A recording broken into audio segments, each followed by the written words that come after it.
اعوذ باللہ من الشیطان الرجیم بسم اللہ الرحمن الرحیم حاضرین و سامعین السلام علیکم ورحمۃ اللہ وبرکاتہ طب روحانی میں آپ سب کو خوش آمدید کہتا ہوں۔ امید ہے کہ آپ سب خیریت سے ہوں گے۔ اللہ کی ذات آپ سب کو حفظ و امان والی زندگی عطا فرمائے۔ اللہ کی ذات پریشان حالوں کی پریشانیوں کو دور فرمائے اور اللہ کی ذات بیماروں کو شفائے کلی عطا فرمائے۔ مرگی کا علاج ویسے تو میڈیکلی کافی میتھڈز یوز کیے جاتے ہیں۔ ایک صاحب نے کوشچن کیا تھا کہ اگر کوئی اس کا روحانی کوئی علاج ہے، کوئی وظیفہ ہے تو لازمی اسے شیئر کریں، بتائیں۔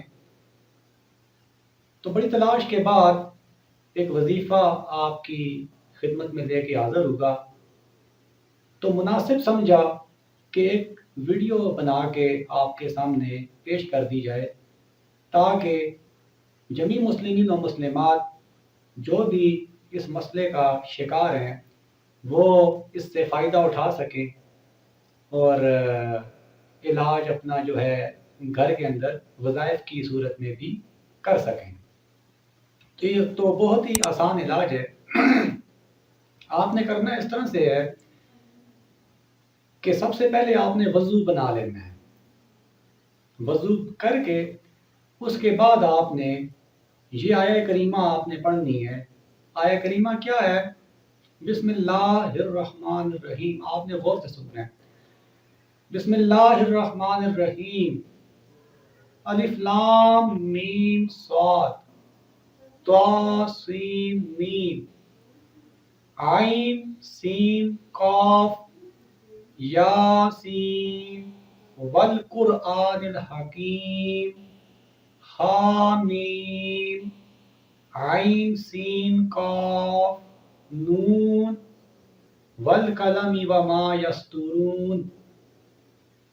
ایک دفعہ میں اور اسے ریپیٹ کر دیتا ہوں تاکہ آپ کو مزید جو ہے مشکل میں آپ نہ پڑھیں، آسانی میں پڑھیں۔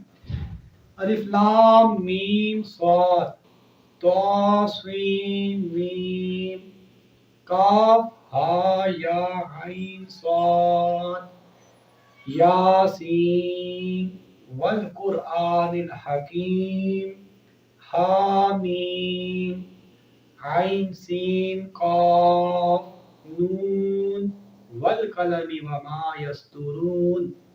وضو کر کے یہ آپ نے پڑھنے ہیں، یہ کلمات 3 دفعہ پڑھیں اور مرگی کا جو مریض ہے اس کے کانوں پہ دم کریں، اس کے چہرے پہ دم کریں، اس کے سینے پہ آپ دم کریں۔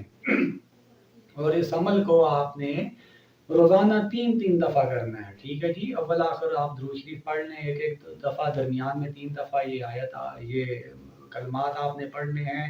3 دفعہ پڑھیں، دم کریں، پھر 3 دفعہ پڑھ کے پھر دم کریں، پھر 3 دفعہ پڑھ کے پھر دم کریں۔ اس طرح 3 دفعہ آپ اسے کمپلیٹ کریں اور آپ یہ عمل جو ہے وہ اسے جاری رکھیں۔ انشاءاللہ انشاءاللہ انشاءاللہ اللہ کی ذات شفا دینے والی ذات ہے، صحت دینے والی ذات اللہ کی ذات ہے۔ تو انشاءاللہ اللہ کی ذات آپ کو ضرور صحت عطا فرمائے گی اور مرگی کا جو مریض ہے انشاءاللہ اسے آئندہ اس قسم کی کوئی شکایت نہیں رہے گی۔ بس کامل یقین شرط ہے، وضو بنائیں، نماز کی پابندی کریں اور گناہوں سے بچنے کی جو ہے وہ بھرپور کوشش کریں۔ اللہ کی ذات رحم کرے، اللہ کی ذات کرم کرے۔ دعا میں یاد رکھے گا آپ کا تابعدار۔ السلام علیکم ورحمۃ اللہ وبرکاتہ۔